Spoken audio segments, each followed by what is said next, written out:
Meet PitchDB, the ultimate platform for speakers looking to make their mark on podcasts, conferences, and media outlets.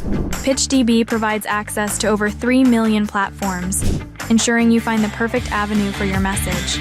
With AI integrations, your bios and pitches are tailored uniquely to each opportunity, giving you the edge you need. Join now at pitchdb.com. Welcome to Your Brand Amplified, the podcast where we interview marketers, publicists, and brands to learn their stories, what makes them tick, and tips and tricks that make a difference. I seem to have a thing with foreign interviews lately, and this is no exception. I'm here with Chris Benetti of the Smart Author Media Group from Australia. Chris, thank you for being here. Yes, thank you for having me. It's awesome to be connected with another person from across the world. Yes. I am so interested because you hear a lot of people talking about how you need a book as a sales tool. And there's an algorithm that you can crack to be an Amazon bestseller. And I've participated in one of those groups to be in a women's anthology, to have a best-selling book on Amazon. But then I think a lot of people still, there's a mystery about why is it important and how can it help and how do you convert it to sales? And so that is what I'm really excited to dig into. But before we do that, how did you get into the world of books and digital books and using it as a marketing tool?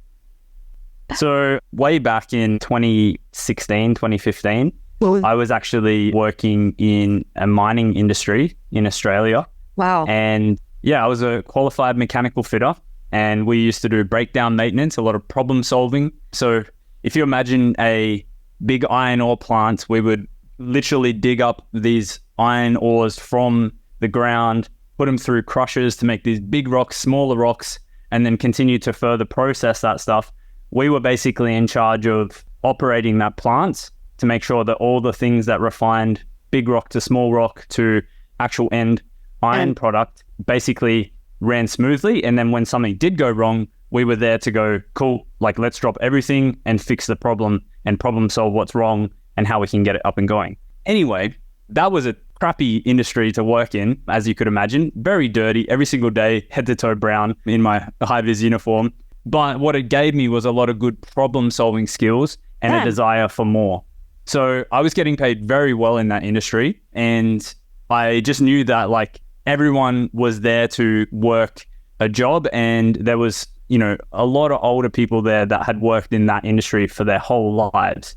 And so the best thing that that actually gave me was a perspective on like what I can do differently for my own life so that I don't end up like these people. No offense to them, they enjoyed doing it and they were happy there. But for me, it wasn't my path. And so as I became qualified, my whole journey was just like, let's read books. I started with some property investing books that led me to like the classic Rich Dad Poor Dad, 4-Hour Work Week, and so on. And eventually I ended up reading about 40 to 50 books in the first year working as a tradesman. Wow. I was literally on a book a week. And that naturally led me to some of the internet marketing experts in the world, like Russell Brunson, like Anik Singhal, and people like that. And so that kind of transitioned me into how do I do that kind of stuff? Yeah. And, you know, through that whole journey, that kind of led me down the path to working with sales funnels. And sales funnels gave me an opportunity to work with a local digital marketing agency here in Perth, Western Australia. And then, you know, a year later, partner with the owner of that agency in my own agency. And so long story short, I basically went on this journey of like becoming an expert in sales funnels and conversion rate optimization, and then further niching that skill down and adding on the media buying aspect, you know, running paid ads to get people to funnels, and niching down for my American friends into the author niche, because I found that that was well underserviced from an ongoing marketing perspective. How do we get book sales or people who can download your book for free? And how do we convert those people into, you know, clients or paid customers on the back end of your business, which is really where the bulk of the money actually makes the difference, in my opinion. Yeah, because I feel like a lot of people, like with many industries, people think I'm going to put something out in the world and I can promote it a little bit, but I don't need to spend money on advertising or funnels, or they don't think about all the other things and that investment they need to make. But first of all, kudos to you I grew up in Kansas in the middle of the United States, and my stepdad was a butcher at a grocery store for his whole career. It definitely was a very different time when people, like you said, stay in their career their whole lives. That's kind of the expectation, right? You get out of school, you might go to university, you might not, but then you go right into the field and you work and you stay in the same job. And that's not really the way we do things anymore. It's like we want fulfillment that we can't get out of that. And also, you want to do something that you love and you enjoy every day, and that you get to like problem solving for people every single day in your career now. Yeah. And, to be honest, and I think this is an industry specific thing, but you're working away in a condition like that is just miserable, and everyone's there. And literally it's, I read this quote from someone in a book. I can't remember who it was specifically, but it was, you're the average of the 5 people you spend the most time with. And my average was like a bunch of people who hated what they were doing for the most part. And that really just sparked me to start making connections and engaging with people who had an average that was exciting and happy and they loved what they do. And that's really what there's several aspects of entrepreneurship, but it was just there's a lot of business owners who love what they're doing. They love the creative side. They love, the challenges that business brings and the challenges that they can solve for their clients. And obviously there's the monetary and the time freedom side as well. And so all of those aspects together really, cemented my direction, and, business should be fun. So I'm excited that I'm having fun in business now. Yeah. So when you were niching down, how long did it take you to go through that process to find out who your ideal avatar is? Because I think that's also something a lot of us struggle with when you start a business. You think that you're one specific kind of person and that evolves, and then you're like, oh wait, my audience is actually over here.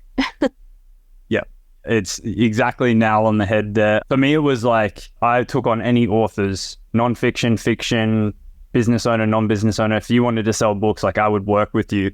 And I quickly found that created a lot of constraints, a lot of mismanaged expectations. And so I think the biggest advice I have here is that don't be scared to start. You're definitely going to find who you don't want to work with through the process of the journey. But a lot of people will get paralyzed by the fact that they're not working with the perfect type of client. And in all honesty, you don't know what the perfect type of client is, who's going to be a good fit for you, who's going to get the best outcomes with you, and so on. And so for me, it was probably about a year of running the business and a lot of mistakes and hurdles and wrong clients and setting poor expectations and things like that as an agency owner before I figured out hey, this is actually the type of person that is a really good fit for my service and who I can definitely get results for. It was a bit of a process to find that, but essentially I started out with a beta offer and just said, hey, I don't know if I can get you results. This is our service. If I can't, I'll refund you. It was that simple. I didn't give a discount. I just said, hey, I'll refund you if it doesn't work. And, I had to refund a couple people and it's fine. It's not the end of the world. But at the same time, I tremendously grew from 0 to, I had some $50,000 months, pretty quickly for a new business. And so it was pretty good overall, all things considered. Yeah. No, that's fantastic. And today, or at least as of last year, you'd sold over 19,000 books and helped generate over $20 million in sales, and from books, but also digital offers that the authors had. Yep. Yeah. So we're probably over 24,000 books total, including the end of 2022, 2023, and the start of 2024. Wow. So that 19,000 is I just segmented that because it was obviously last year, but it was our full year of running book ads for clients. We started the agency in around mid 2022, or this version of the agency. And the 20 million sales is basically our whole agency's experience since 2018 we started business. So 2018 to 2024. Yeah, but that's incredible. I don't know any business owner who wouldn't be over the moon ecstatic with those results. Yeah, thank you. And I'm sure your clients are ecstatic as well. Yeah. So what does it take when somebody says, I want to write a book, and they stumble across your website, they, start talking to you about it? What does that look like? Are there ever people that you have to say, you know what, you're not going to be right for our company? or you need to think about XYZ before you come to us to start this process? Yeah, I mean, I turn away probably 70% of people who reach out. Yeah, our criteria for clientele is very strict. Just, again, based on that experience of like wrong client fit and poor expectation. So like if someone doesn't have a business already that the book leads someone towards, then it's not a good fit. So the book has to be essentially like a lead gen tool or asset for someone's business, or like a really good introduction to that person's world so that it makes sense in the, customer journey for them to continue working with the author at a higher capacity. And so if that doesn't align, then it's just a straight no, sorry. Like maybe once you do write a book that does lend to your business, or maybe once you've got, maybe someone started with a book and they don't have back-end offers and things for their business, I would suggest like, hey, go figure this out and validate it, get a dozen clients through, prove your sales process, all of that, and then come back to me and then we can market your book. Because if that's not proven, then someone's going to spend, potentially $5,000 to $10,000 a month with me and ads and whatnot. And they're really not going to see massive results because they've only got one piece of the 2-piece puzzle or the 3-piece puzzle kind of thing. So they need to have all of the, dominoes lined up for everything to make sense over time. Yeah. And is the customer journey for books similar to other categories? There's like discovery phase where somebody's coming across the ads, but also maybe looking at the website and at the organic social and whatever, looking at reviews and things and then deciding, or is it much quicker? Or does it depend on if it's the book or if they're talking about the digital product at the end? Yeah, it's both. So I've got a term that I call the knock-on effect. And essentially like with books, you have different phases and different people. So you'll have people who go, you've got the 5 stages of awareness, right? Like you've got the problem aware, the solution aware, the product aware, the most aware, and so on. Problem aware, they don't know what a solution is. So, if we are running ads that's sort of lend towards that problem, they go, oh, cool, that looks like a solution. And, oh, this product might be a good fit to help solve this solution. And then you got people who are searching for solutions. They're going, oh, cool, I've got this problem. Maybe I suck at sales. I know that the answer to this is like sales training and scripts and objection handling content and so on. Oh, cool, there's a book on that now. Like now I'm product aware. So, generally speaking, coming down to it, the customer journey it's a process of someone going, cool, I'm at one of these stages, whether it's problem aware, whether it's, solution aware and potentially product aware, but that's a small group of people. And then they discover your website, your ads, and so on. And they go, cool, like this seems like a good fit for what I want to do. Or maybe they are looking at your website because you're a product in the marketplace for helping them solve their problem. And they see you've written a book. And the book is an instant like credibility and authority builder for your business. And so, long story short, the knock-on effect is essentially a process where you'll have people who come and buy your book right now, and they'll sign up for your next thing right away. They'll sign up to watch your webinar. They'll sign up for a sales call. They'll buy your next offer, all of that right away. Then you'll have people who get your book and, maybe don't read it for a month. And essentially you just following up with them consistently through emails and through text messages and things like that.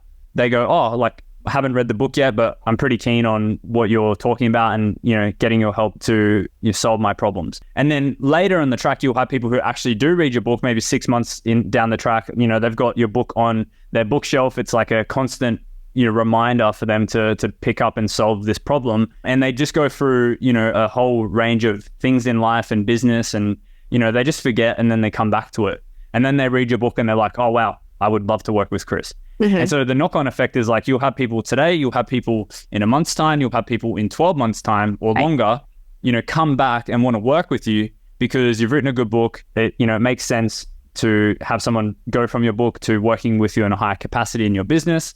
And that whole customer journey, you'll have people who are at different stages at different times and they take different amounts of period to kind of come through the process. And so the customer journey with books is probably my favorite versus any other type of, lead magnet or training or webinar, because it is such a constant reminder for people who do get your book, and it is much more of a credibility and authority building asset as well. So when we run book ad campaigns, it's not just a direct response campaign where we are running an ad to get a lead or to get a buyer.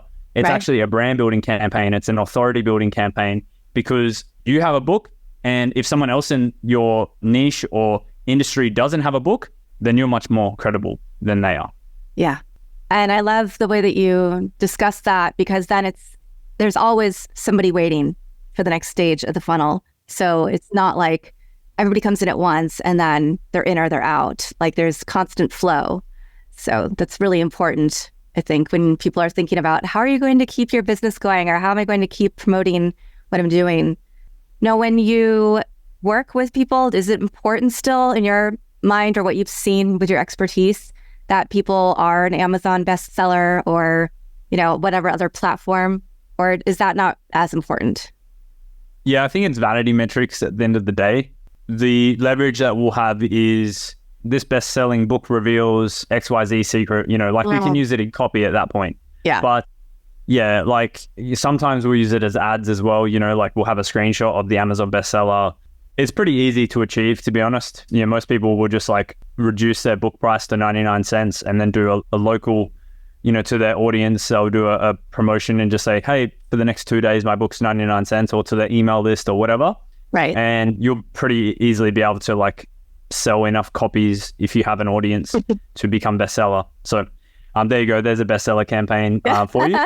But at the end of the day, like I would say good amounts of reviews and having like good credible reviews is probably more important than a bestseller status, because I would much rather use social proof and testimonials in my marketing versus like bestseller kind of stuff. It is nice to say, and it is cool to say you're a bestselling author, but all the people who have been in the industry for a while know kind of how easy it is and how like vanity driven it is. So it's, it's not very impressive to most people who actually know what it is, No, thank you for peeling back the curtain on the secrets.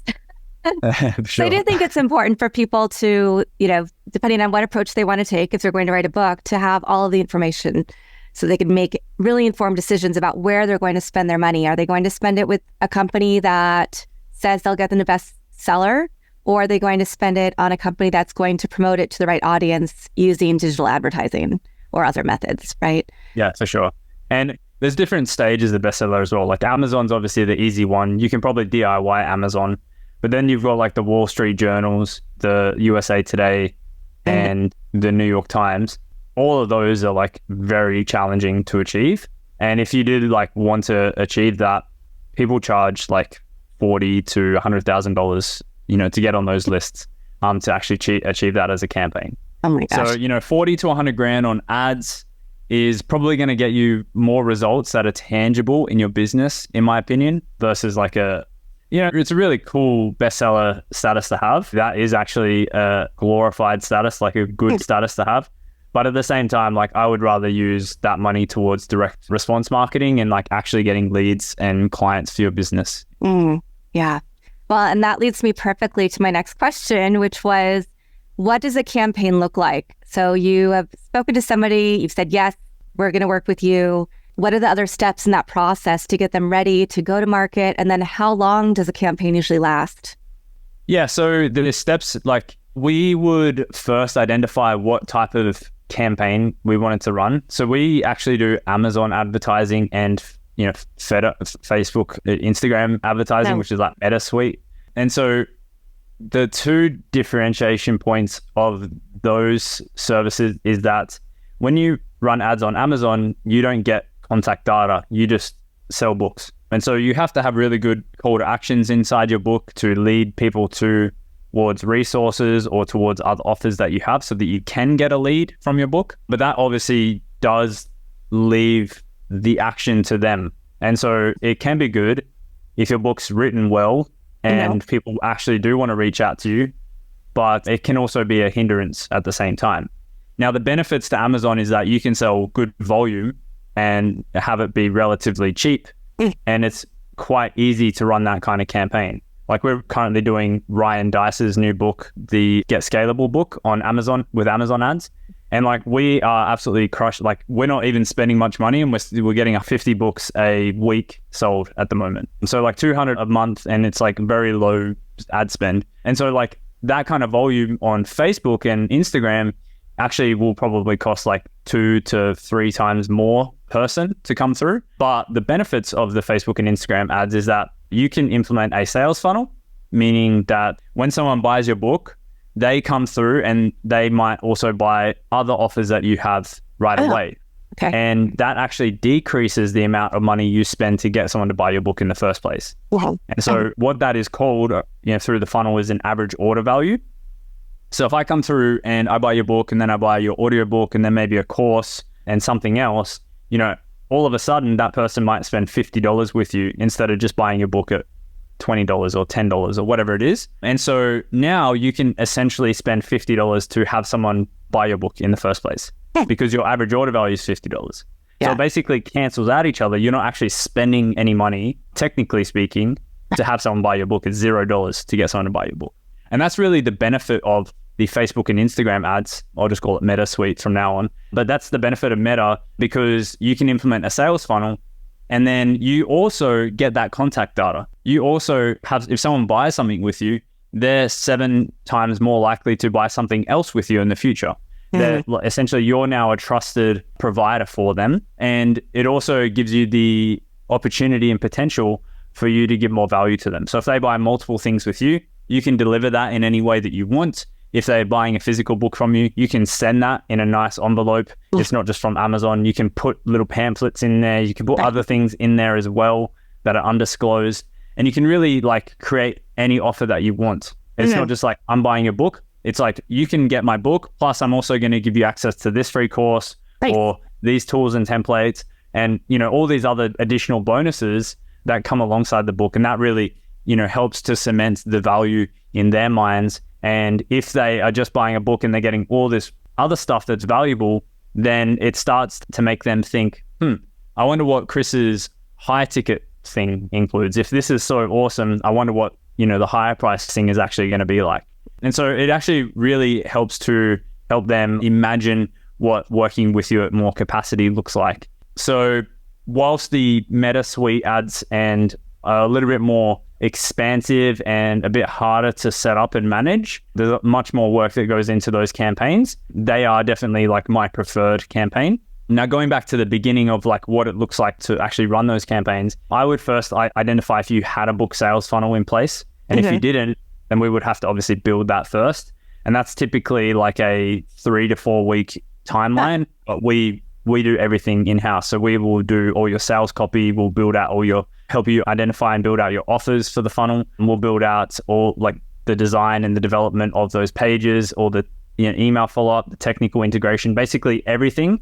And even the ads will build out inclusive of building the book funnel. So by the end of month 1, working with us, we're basically ready to launch ads and start testing and validating. Right. Now, as we go through the campaign lifecycle, you mentioned how long people usually work with me. It's typically like the first month of advertising is there for testing and validation. So, I'd love to say I know exactly what works for every single client, but I don't. But the cool thing about ads is that I have a testing machine. I can figure out what works through testing. So we'll test different ad creatives, we'll test different ad copy, we'll test different targeting options. We'll even split test the funnel sales pages to get someone to buy your book and all of that kind of stuff. We'll test like crazy to validate what works for you. And based on that, we can now in month 2 of advertising, start rolling out creative split tests once we know what works, generally speaking. So we can continue to keep testing to find what works over time. Now, essentially, I usually like to work with clients for at least 3 months with advertising. And I've got clients who have been with us since day one. So mid 2022, I've still got clients that have worked with us since then because we just continue to get results. So like Nigel, one of my clients, we've given away, it's a free book campaign, close to 10,000 books now. And that has actually, increased his main offer, monthly recurring revenue, to like $20,000 per month. Nice. So now we're basically spending $200 a day, which is about $6,000 a month on ads. And he is getting $20,000 a month and on average every single month recurring revenue. And we're kind of building that over time. So it's like next month it might be 25, the following month it might be 30, but we're still spending the same amount every single month. So it's kind of like compounding. And again, he's worked with us for about 1.5 years now. Nice. And I'm sure this has completely changed the quality of your life and what you have time. You mentioned earlier, and you said you have your little boys running around in the background. So how has this created a quality of life for you? Yeah, so my son was born in September of 2022. So right as this business was pretty fresh. But from December 2022 onwards, it's been like tremendously powerful in creating, like a lot of time freedom for me. So I've got like 4, soon to be 5 full-time team members on the team helping manage graphics, funnels, video editing, ads, all of that kind of stuff. And so, I work from home. My wife is full-time home as well. And I basically work about 5 hours a day, maybe less sometimes as well. So, I get to spend all of that other time with my son, with my wife, and like we all support each other as a family. And, the business financially supports us. We've got 3 properties, so like we've got mortgages as well. And it all, supports us and that and more like as well. So it's, it's been really, really powerful for us. And, going back and looking at where I started the journey in end of 2016, like I couldn't even imagine that life would be like this today. But it is, and it's awesome. Yeah. I love stories like this because it really shows that if you live in your purpose and you find your passion, you live in your purpose and you really go for it, it's going to be hard work at first, but you can get there and you can create that freedom that we all, I guess not everybody strives for it, but I think a lot of us do, right? We don't want to be stuck in the office or stuck in a field working, 8, 10, 12 plus hours a day. So. Yeah, I agree.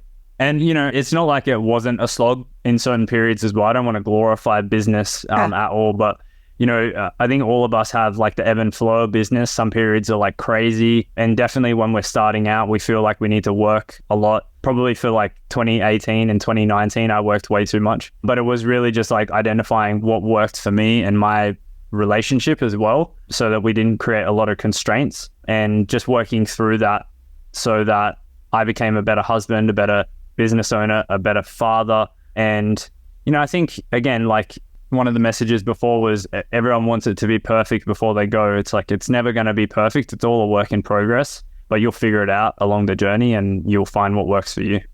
Yeah.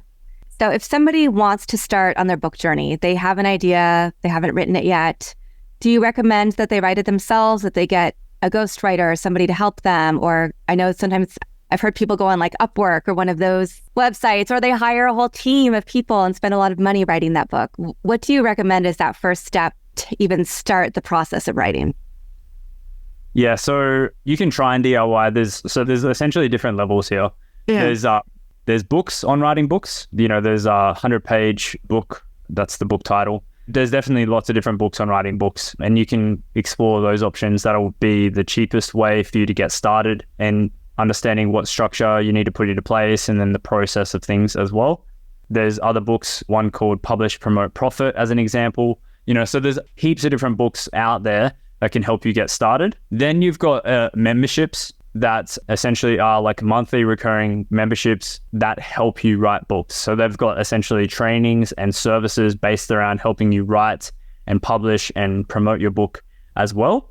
So, that can range from like $100 to $1,000 a month potentially, but that is definitely like another level to the barrier of entry to get going. And then you've got services based around that, and that can kind of be in the range of like $1,000 to $60,000 or more dollars to actually help you like ghostwrite and edit and publish and do bestseller campaigns and all of that kind of stuff. So you can go from like minimal inclusiveness to like fully inclusive of all the services and whatnot.